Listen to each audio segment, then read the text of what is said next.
Hello class. Once again welcome to the channel. तो मैं last class से आगे बढ़ने वाला हूँ। लास्ट क्लास में हमने डिस्कस किया था octet rule, types of bonding, etcetera etcetera.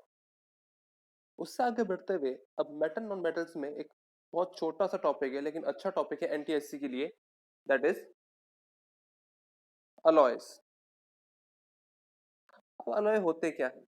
Alloy एक मिक्सचर है टू मेटल्स का या एक मेटल नॉन मेटल का।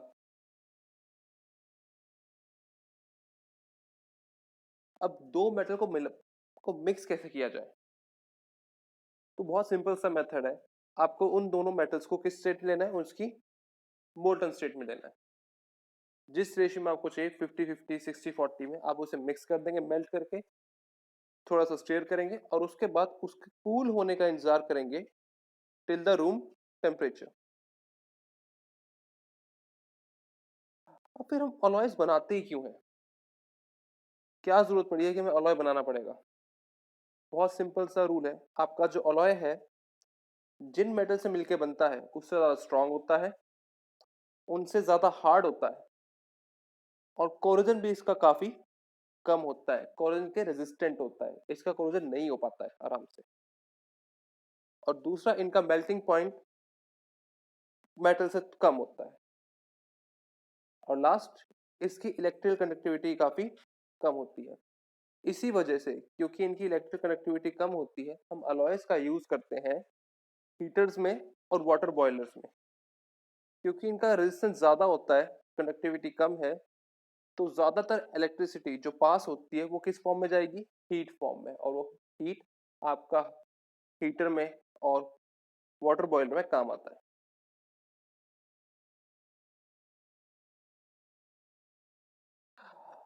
और अब बात करेंगे कुछ इंपॉर्टेंट अलॉयज की। पहला है अलॉय ऑफ आयरन, एक स्टील और दूसरा स्टेनलेस स्टील। हमने बताया था कि आपका अलॉय मिक्सचर होगा दो मेटल का, या एक मेटल एक नॉन मेटल का। तो आपका अलॉय जो है स्टील, वो एक मेटल आयरन और एक नॉन मेटल कार्बन का मिक्सचर है। इसे बनाते क्यों है? क्योंकि ये आयरन से ज्यादा टफ होता है, हार्ड होता है, स्ट्रांग होता है। इसका यूज आपको पता ही है, रेल्स में, स्क्रूज में, बिल्डिंग मटेरियल में, एक्सेट्रा। स्टेनलेस स्टील आपका मिक्सचर है आयरन, क्रोमियम और निकल का। और इसकी खास बात यह है कि ये इसका तो रस्टिंग होता ही नहीं है। It do not rust at all. क्योंकि इसका रस्ट नहीं होता है तो इसका काम हम और अच्छी जगह इस्तेमाल कर सकते हैं, जैसे सर्जिकल इंस्ट्रूमेंट्स में, यूटेंसिल्स में, knives and seizures.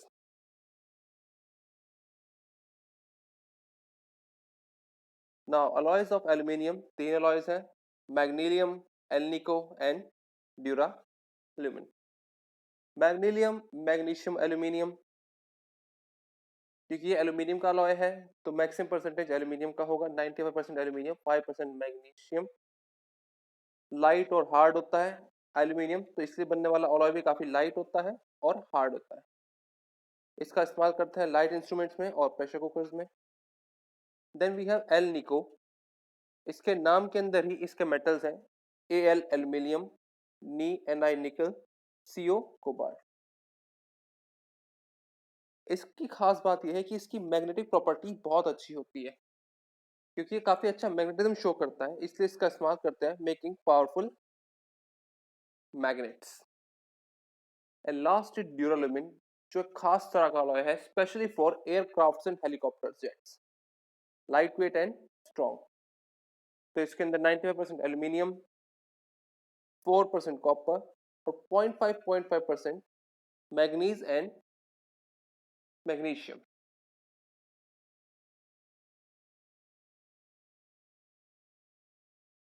Alloys of copper, brass, bronze and German silver. Brass copper और जिंक का, ब्रॉन्ज कॉपर और टीन का, और जर्मन सिल्वर कॉपर, जिंक और निकल। अगर आपको जर्मन सिल्वर के बारे में याद करना है तो सिंपल सा है कि ये तीन मेटल का मिक्सचर है। Atomic number 28 nickel, 29 copper, 30 zinc. 28, 29 and 30 in atomic number के मेटल्स का ये मिक्सचर है। 28 पे आपका निकल है, 29 पे कॉपर है और 30 पे जिंक है।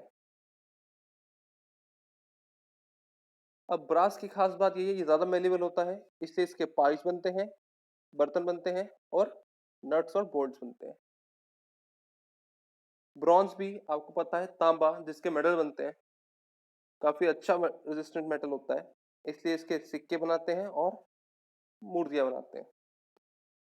और जर्मन सिल्वर एक खास तरह का अलॉय है जिसका मेन पर्पस होता है आर्टिफिशियल ज्वेलरी। ये नकली ज्वेलरी बनाने के काम आता है।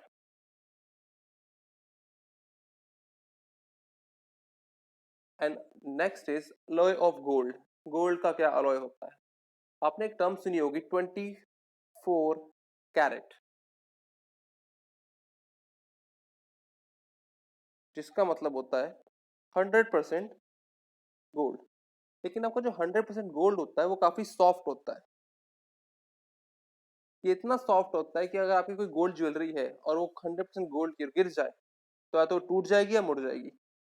इस वजह से इस प्रॉपर्टी को रोकने के लिए, इस सॉफ्टनेस को रोकने के लिए हम क्या करते हैं, उसमें कुछ पार्ट्स कॉपर या सिल्वर ऐड करते हैं ताकि वो थोड़ा हार्ड हो जाए। तो हमारे पास टर्म आती है 18 कैरेट और 22 कैरेट। तो 18 कैरेट मतलब 18 पार्ट गोल्ड के और 6 पार्ट अदर मेटल के, क्योंकि टोटल 24 कैरेट ही रखना है हमने।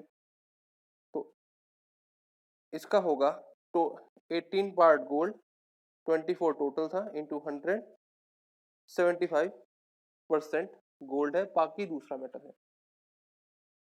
सेम 22 कैरेट के लिए 22 पार्ट गोल्ड के हैं, 24 टोटल मेटल है,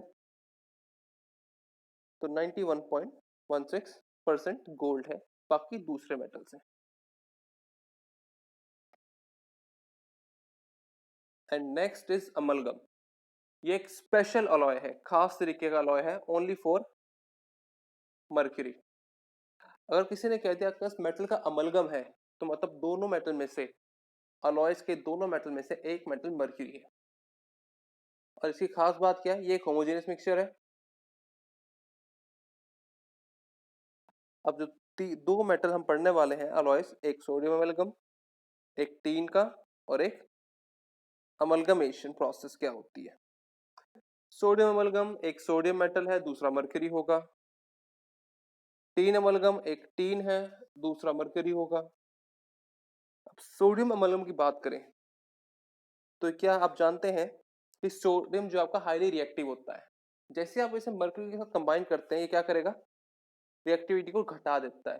कैसे? क्योंकि जिंक की खुद की रिएक्टिविटी, आपकी मरकरी की खुद की रिएक्टिविटी काफी कम है, और दोनों ही मेटल हैं तो दोनों इलेक्ट्रॉन डोनेट करने की टेंडेंसी रखते हैं, और एक गुड रिड्यूसिंग एजेंट होता है। रिड्यूसिंग एजेंट का मतलब यहाँ पे क्या है, इलेक्ट्रॉन डोनर्स। तीन अमलगम ये काम आता है मिरर के पीछे सिल्वरिंग करने के। आपके जितने मिरर होते हैं उनके पीछे एक सिल्वर पेंट होता है। अब हर जगह सिल्वर मेटल का इस्तेमाल तो कर नहीं सकते, वो महंगा होता है, तो आप एक चीप सब्स्टिट्यूट यूज करते हैं टेन अमलगम का। And last one is amalgamation. Amalgamation मतलब अमलगम को बनाना। तो आप एक मरकरी के साथ किसी दूसरे मेटल को कंबाइन करें और जो अलॉय बन के आएगा वो कहलाएगा उस मेटल का amalgam, plus process is known as amalgamation. It is a process used to extract metals like gold and silver from their ores.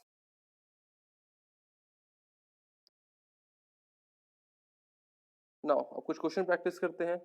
बहुत सिंपल सा क्वेश्चन है। Pure gold is how many carat? 24 carat. Food cans are coated with tin and not with zinc because zinc is costlier than tin. B. Zinc has higher melting point than tin. Zinc is more reactive than tin. And zinc is less reactive than tin. तो ये reactivity series के ऊपर question है, और आप जानते हैं आपका जिंक जो है वो ज्यादा रिएक्टिव होता है। Option C. Chemically rust, rust क्या होता है आपको पता है, फॉर्मूला क्या है? Fe2O3 dot XH2O। तो ये फेरिक हाइड्रेट आयंस होते हैं, फेरिक ऑक्साइड है with hydrate. Answer is hydrated ferric oxide. Which of the following method is suitable for preventing rusting? Rusting को कैसे रोका जाए? Applying grease, applying paint, applying coating of zinc. Answer है चारों। आप तीनों तरीकों से काम कर सकते हो। Which of the following are necessary for rusting of iron? लोहे को जंग लगने के लिए क्या क्या चाहिए? सिर्फ पानी, सिर्फ हवा या दोनों? आंसर इज दोनों। आपका आयरन जब भी रस्ट में बनेगा तो आयरन को आयरन ऑक्साइड में कन्वर्ट होना है और रस्ट के अंदर कुछ मॉलिक्यूल्स वाटर के एब्जॉर्ब होते हैं जिससे वो हाइड्रेट हो जाता है। तो option C is the right answer. Silver becomes black. अच्छा, ये क्वेश्चन कहाँ का है? ये क्वेश्चन अभी नहीं करेंगे, ये हमारा कोरिजन टॉपिक है, अगले वीडियो के ऊपर बनाना है। हम क्वेश्चन 47 करते हैं कि alloys are a homogeneous mixture of metals only, non-metals only, metals or a metal non-metal. Answer is option C. 46 अभी बताया था कि जर्मन सिल्वर अगर आपको याद रखना है तो ये तीन मेटल का मिक्सचर है। Atomic number 28, 29 and 30। 28 nickel, 29 copper, 30 zinc. Answer is C. An alloy does not contain copper। बहुत ही सिंपल, पहला ही ऑप्शन है। कैसे? आपको पता है मैग्नीशियम जो है एल्यूमिनियम का अलॉय होता है। Which of the following is or are alloy of aluminium? Duralumin, magnesium, alnico. बहुत simple, answer is all of these. तो थैंक यू गाइस। आपको शायद इस चैप्टर में कोई डाउट नहीं होगा। इस टॉपिक में कोई डाउट हो आप कमेंट सेक्शन में रिप्लाई कर सकते हैं और आप अगले वीडियो के लिए तैयार रहिएगा। सी यू इन द नेक्स्ट